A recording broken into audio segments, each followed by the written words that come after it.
Welcome to the first. You have a story. If you look back on your life, you've done things for the first time that no one in your family, in your town, in the country has done. This is Dr. Sandi. You have unknowingly paved the way for others without knowing it or even acknowledging it. This is where you tell your story so that those who come after you can walk in your footsteps to build their own firsts. Hey everybody, LaTeasha is the CEO of Therapeutic Focus, and we met during the pandemic in one of the groups I coached. It's been amazing to see her growth and learning how she's the first Black female who has created a pediatric therapy clinic in her Crittenden County, Arkansas town. She is the first entrepreneur in her family to have a 21-employee company and the first in her family to pursue a doctorate degree. And she will probably tell us about some other firsts once we get to talking. You can reach LaTeasha at therapeuticfocus.com, and her email is info@therapeuticfocus.com. I'm excited to welcome LaTeasha Davis. Hey everybody, this is Dr. Sandi. I have my guest today, LaTeasha Davis. And LaTeasha and I have known each other for a little while. We met in a women's mentoring group, and I'm so honored to have her today. Welcome, LaTeasha. All right. So, LaTeasha, tell me a little bit about yourself and how you came to be a psychotherapist. Is that the right, accurate description? Occupational therapist. Occupational therapist. Yes. So, hi, my name is LaTeasha Gaither Davis, and I'm actually I'm a business owner. I'm the CEO and founder of Therapeutic Focus, a pediatric therapy clinic that provides occupational, physical, and speech therapy services. So that's a very interesting question. How did I become an occupational therapist? I honestly feel like it was a calling on my life. As a child, I actually had a speech delay and required speech therapy services. Because I lived in rural Arkansas, there was a lack of available services for children within my area. And I was actually told that I'd have to wait until I was 5 years old until I entered the schools in order to receive the intervention to get better. But to make a long story short, I actually was my grandmother, she would not accept no for an answer. And she ended up meeting a young new graduate therapist, speech therapist that decided to take on my case free of charge. And she did just that. She provided me with speech therapy services for about 2 or 3 years, and she never accepted a dime from me. Fast forward, I also, when I was in high school, my great grandmother, who I was very close to, she ended up suffering from an aneurysm and a stroke and required therapy intervention. And that was my firsthand experience of seeing what occupational, physical, and speech therapists could do for adults. And so I thought about my younger years requiring speech services, and I saw how the occupational therapists helped my great grandmother at this time. And I decided this is what I want to do. I want to be able to help other children, other adults, other people to be the best that they can be, despite any adversities or any ailments that they may encounter. Wow. It's rare when you see someone see something as a child and then followed through with that to actually become that. I know I've changed my mind 1,000 times from the minute when I was a child and said, "Oh, I'm going to be this. I'm nothing near what I said I would be." So thank you for that. And so tell me, what are some of your firsts? So some of my firsts, I'm the first in my family to be a CEO and founder of a business. Not only that, I currently have 19 employees that work for me. So that is definitely congrats. Yes. And to me, like I said, I'm from rural Arkansas, and you just don't see. Well, how rural are you talking? I thought all of Arkansas was rural. Well, I'm in a town that has about 50,000 people. I know that can't compare to some large cities like New York or San Diego, but yes, we have 50,000 people. Okay. Um, yeah, so I'm the first in my family to own a business. And also, actually, I will be having my grand opening soon. I purchased land and I've been renting since 2011, but now I'm proud to say that I own an actual business, like an actual. Yes. Yes. That is, I don't have that feeling because I never owned a building that I had my office in because it was just cheaper to rent, really. And I got all the amenities that I needed, and paid very little. I couldn't own a building for that price. But I did think about it. I would drive by this fire station that was abandoned. And Peggy and I talked about, why don't we buy that and turn that into our office? Like right on the main road. But we never did it. We didn't do it. So kudos to you. Thank you. Yeah, after renting since 2011, I just realized it made more financial sense for me to own a building that I could make my own, especially since my practice is growing. When I first started, it was just me. I was an employee of one. I was managing myself. And like I said, I've grown to 19 now, and I don't see any stopping right now. So I realize it's important for me to house a space for my employees and for the children that we serve. And so how many people more than what you have now can this space hold? Well, that's a whole nother that's a whole nother issue. I'd say we can hold about 5 to 8 more employees, depending on where I strategically place those employees. But I also realize that this will not, although this was my first building, I already foresee needing to purchase more land or purchase another building or constructing from the ground up again. That's good foresight because if you really want to grow and you can only do 8 people, that's why a lot of people rent because they can move, as they grow. But there's nothing like owning real estate either.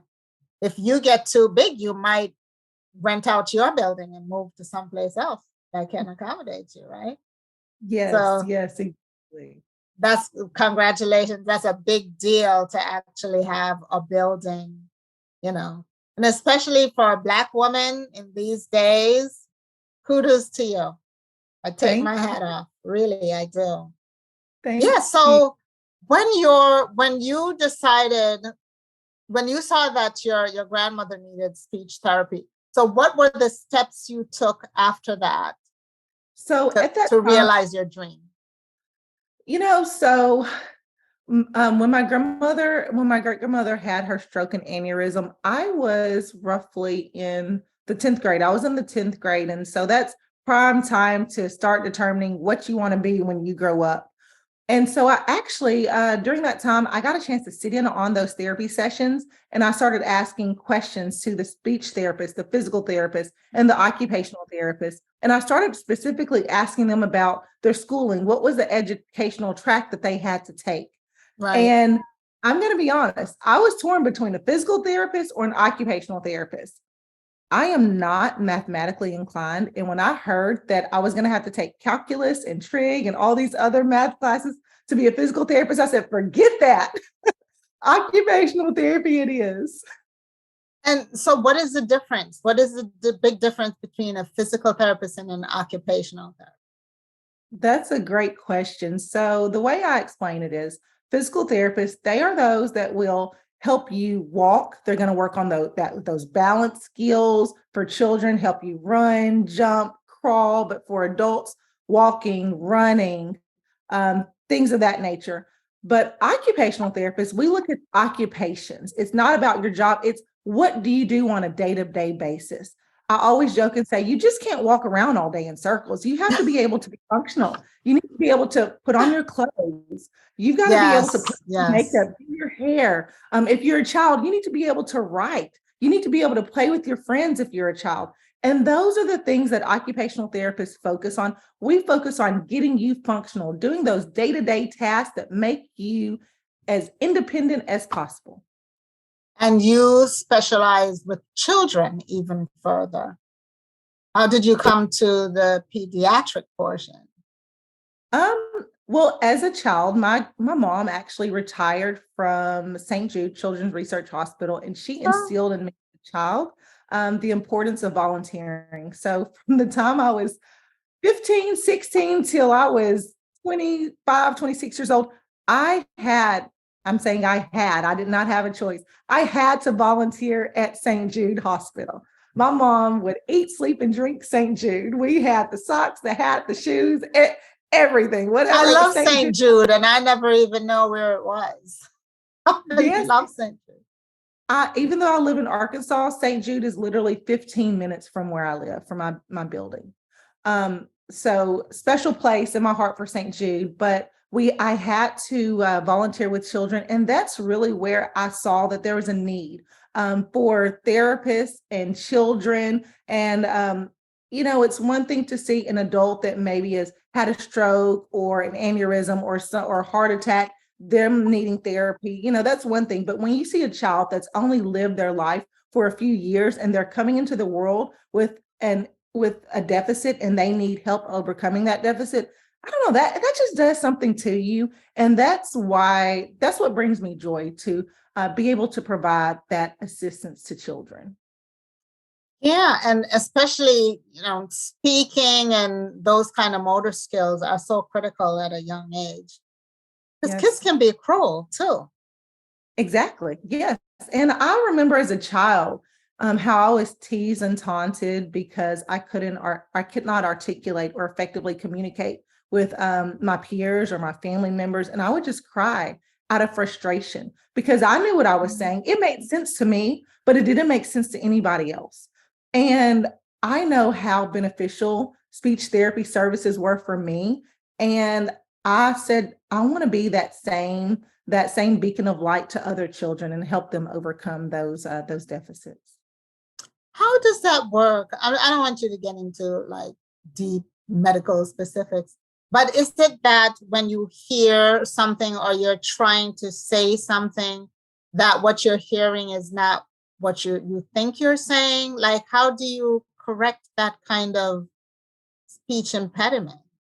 Or is it some of it psychological? It can be everything that you said. I mean, sometimes you do have those children they are selective that it's selective mutism. They have anxiety, and it brings them. It's just fear, and they don't feel comfortable talking. But then sometimes it is auditory processing. They hear it one way, but it comes out another way. And so, in order to overcome a lot of these, it's just a lot of practice, overloading the system with the correct way to say things or the correct way to say words. And a lot of it is for the area that I'm in a very rural, underserved area. The median household income is $28,000 a year. And we have a lot of parents that are, they're not as educated. Unfortunately, in my area, I want to say we're like 15% college graduates and higher. So it's very few, but oftentimes that need for, as a child hearing a parent or someone reading to them, just that on a daily basis, that makes a difference. In some households, that's a common thing for a parent to read to their child every night. But if you're a parent that can't read, how can you give that to your child? I never thought of that. Honestly, I never thought of that because, you take those bedtime stories for granted, that we'll just read you a Yes. bedtime story. But you're right. If you're a parent who can't read, then what do you do? And I'm thinking because my grandfather couldn't read or write, and my grandmother was a fanatic reader. She'd read the milk carton. We used to joke and said, so who's going to jail? Like, who's the criminal on the cereal box today, Addie? She would just read everything. And so, yes, she was the one who always taught us, make sure you know how you can read. And then later we taught my grandfather when he was really old, in his late 70s, to even sign his name and read. Because if you can't, there's so much, this society is all about reading from directions to like everything. Yes, you're right. So how did your family celebrate you, or do they celebrate when you make these milestones? Like, how do they feel about it? Yeah, I luckily I come from a very supportive family. My mom and my grandmother and my aunts and uncles and even my dad, they've always told me to just be the best that I can. I had one teacher that's still in my life. She was my 11th grade teacher. She told me, LaTeasha, reach for the stars because the sky's your limit. And that is my life motto. And my family, they're always encouraging me. They were thrilled when I decided after college. I moved to San Diego, California. I lived there for several years, and I felt this urgency to come back to the community and open up a therapy clinic. And I knew it was going to be one of a kind. And actually, speaking of first, it is the first Black female led therapy clinic in my community, in my county, in Nice. fact. And when I told my family I was coming back to do that, they said, "Hey, I'll help you in whatever way I can." Even though my mom worked full time at St. Jude, she would come and she helped me with the bookkeeping. My grandmother was a retired nurse. She helped me with the filing. I mean, it was a very communal community thing. Even though it was my dream, all of my family and friends, they surrounded me to help propel me to that next level. That is so great, because you hear about the families. There's some families that hold you back. Mhm. There's some families that tell you you can't. Why do you want to do that? And I wouldn't say my mom. My mom has always encouraged me, but my mom comes from being a union person, right? So that's a different mindset. And when you say, oh, I'm going to start my own business, getting a paycheck is what drove her. She needed to make sure for us, she had a steady, regular paycheck that she could cover her bills and her rent. So it's a little fearful when you say to someone, hey, I went to college and guess what? I'm going to come back. I'm not going to go work in corporate or whatever. And for them to really support that is amazing. Yes. And in fact, my family, they take on the attitude of why not? Why not do more? Push yourself even more. My mom, she now works for me full time. She has for the last 6 years. And she keeps telling me, LaTeasha, we need to do more. We can treat more kids. We can hire more people. And oftentimes I'm fearful. I'm like, oh, can I do this? I don't know if I can hire 3 or 4 more people because that's added expense. That's more responsibility. And I mean, the other day, me and my mom, we sat down and she said, Tisha, we need to sit down and create a plan for growth. And in fact, I have an aunt that is working with me now, and she is on me. I have to tell her, slow down, Auntie, you are moving too fast. And she's like, nope, we got to get this policy together, this procedure together, because I see you hiring X amount of people in X amount of years, and we have to prepare for that growth. So And my family she's right. She's right. You have the right people on your team. I'm telling you, because if they're thinking that for you and making sure, covering your back, that's what they're doing. When you got to have your policies in place and making sure they are really people who have your back. It's Women's History Month, y'all. So for all the women who are pushing us, let's go. This is what they want, right? So we have to give it to them. That's right. That's right. So on the opposite side, what are some of the things that are not so great about being the first? The pressure. I can definitely say the pressure. I am, speaking of the first, I didn't realize this until you keep asking me the first. Oh my goodness, I am not only the firstborn child of my mom and dad, but I'm also the first grandchild. Oh, spoiled, spoiled brat. But they, oftentimes I will see they really try to push my other cousins and my siblings to greatness as well. And they'll say, if LaTeasha can do it, Yes, anybody can. you're the But that's a lot marker. of You set pressure. It is. You set the bar, and as a first child, that bar is always set high. I was not the first child, but there's also a different. You're a girl. Not only you're the first child, you're the first girl, right? And I'm the first girl. I'm not the first child, but I'm the first girl, and that made me act like a firstborn. Because when you're a girl, you take on certain responsibilities that are put upon you. You don't take them on; they are put upon you at a young age.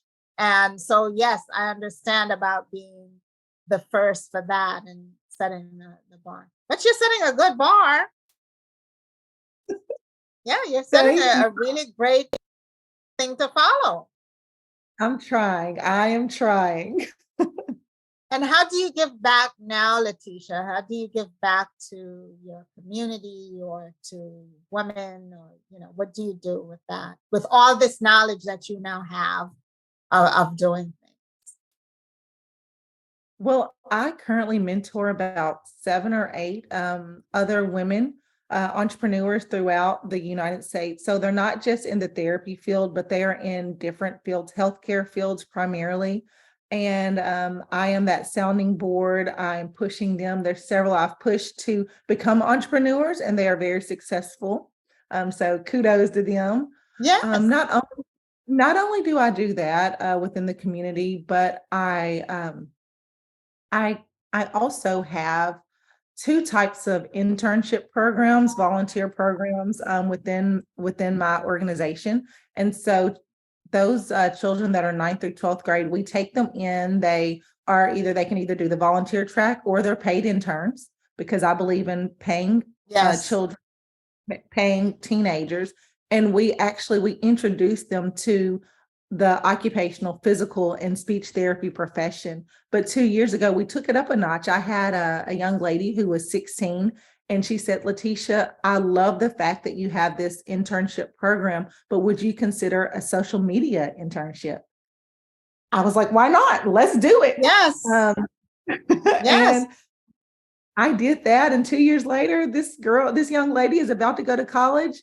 And it was an internship, then it became a job. Now she's going to college, and she is still managing my social media, and she is phenomenal. And we're just continuing to bring other youth into the business, and just exposing them to other options within all professions. Yes, for every position that you have in your company, there could be an intern for that. Yes. Not just because you're, an occupational therapist, that's the internship that's happening. There are a lot of functions, from bookkeeping, to the finance side of managing a business. And I tell you, I utilized a lot of interns and then hired them to work for me, because if I trained you, I'm not letting you go, especially if you're good. And so we had, like you, just a train of interns coming in and out that we would have for summer interns. If we liked them and they were great, we hired them. And some of the interns are still with the company now today, working for the company today. So wonderful. Kudos for you again for giving back to the community and making sure our youth are exposed to different kinds of occupation. Thank you. And we do one more. I know I kind of talked about what we do for the high school students, and then it also transcends to college age students. But then every summer, 2 years ago, we started a summer camp, and it was a trial 2 years ago. We started off with 6 children the first year. Last year, we tripled that number. We had 20 something kids. This year, we haven't even started our summer program, and parents are calling in asking us, are you doing the summer program? And what we do, it's a free program. We don't charge anything. The children come, and it's set days, and it's for children with disabilities. And we pair them with other children that are comparable to their ages.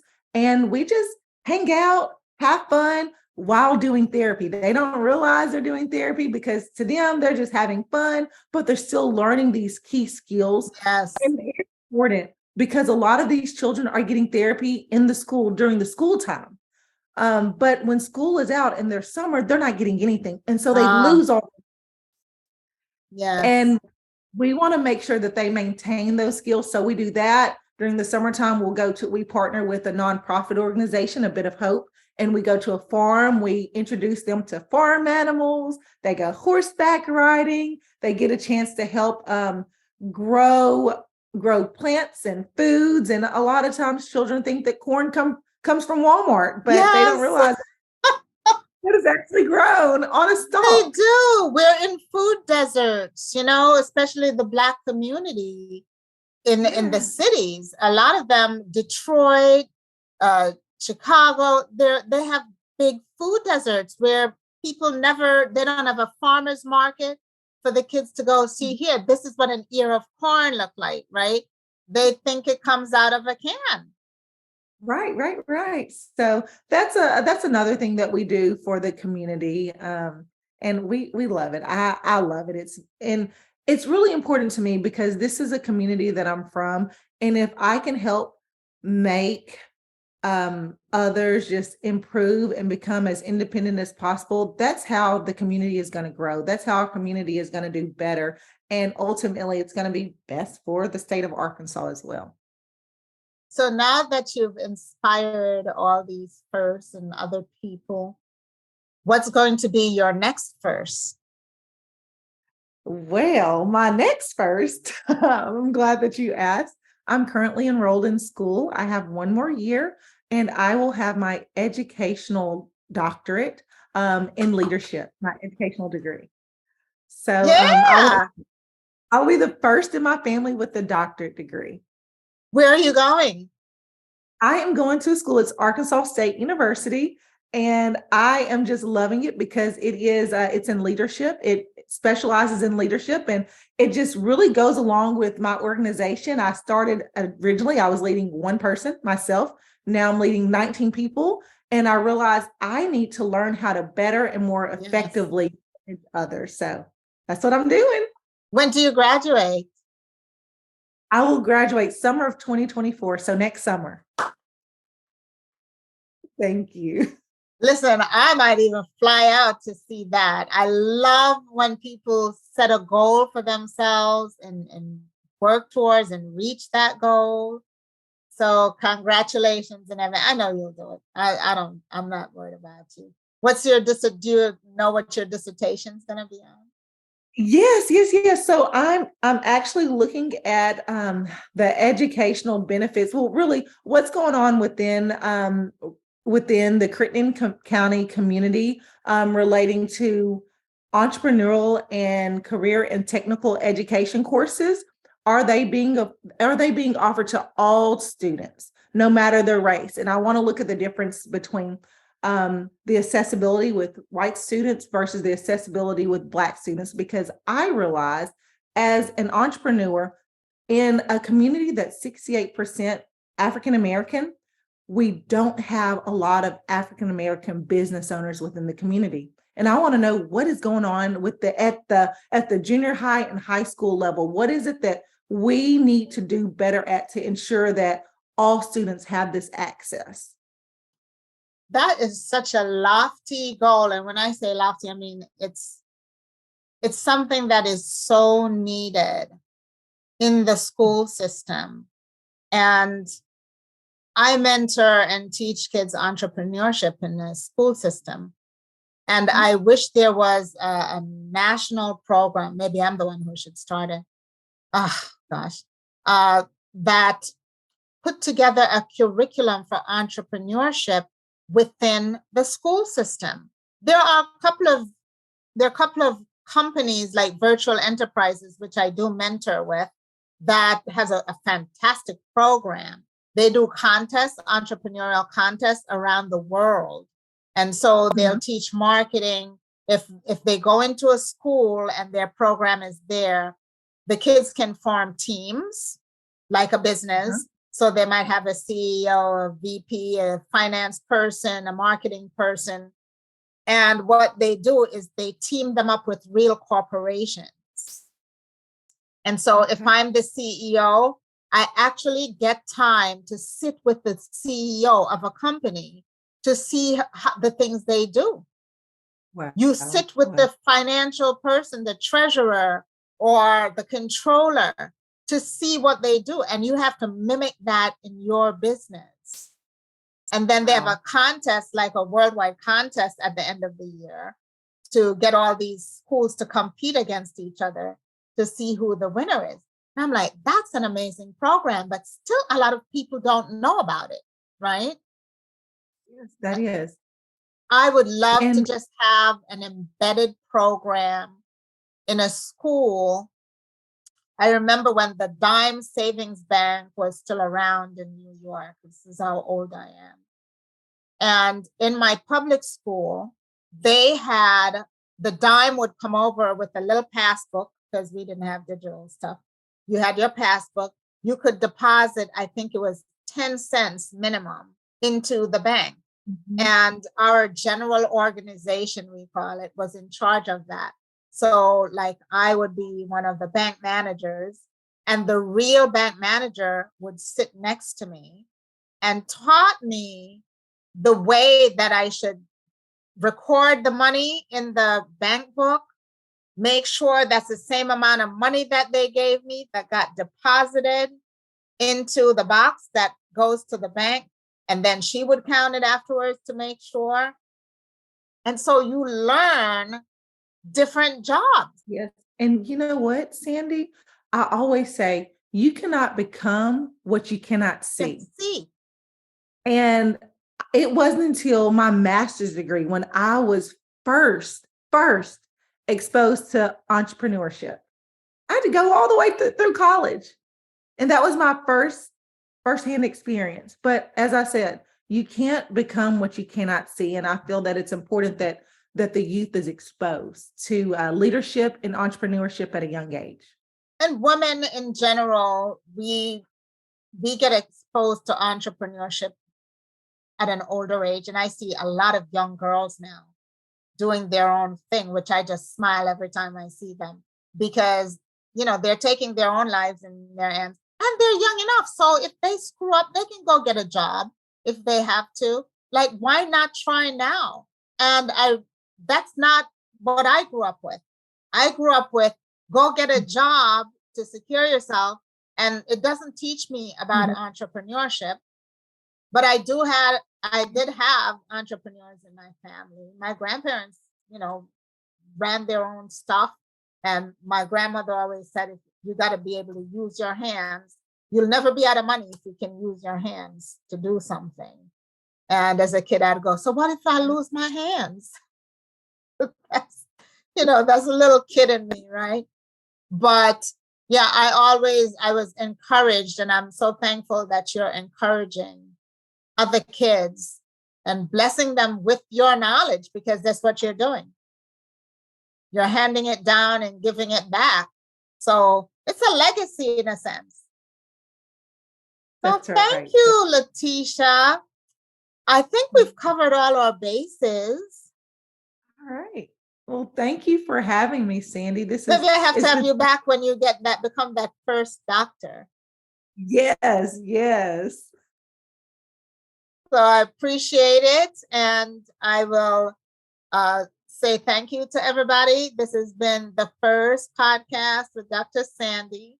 And I have this podcast because I really want to showcase the very thing that we're doing right now. People who are creating first in our lives, and other people don't even know that we're doing these things. So I just want to shine a light on that. Thank you. This is Dr. Sandi. Thank you so much for sharing your journey on the first, where no two stories are alike, even if the circumstances are similar. Let this discussion serve as inspiration for others to show what's possible, and more importantly, to produce seconds and thirds.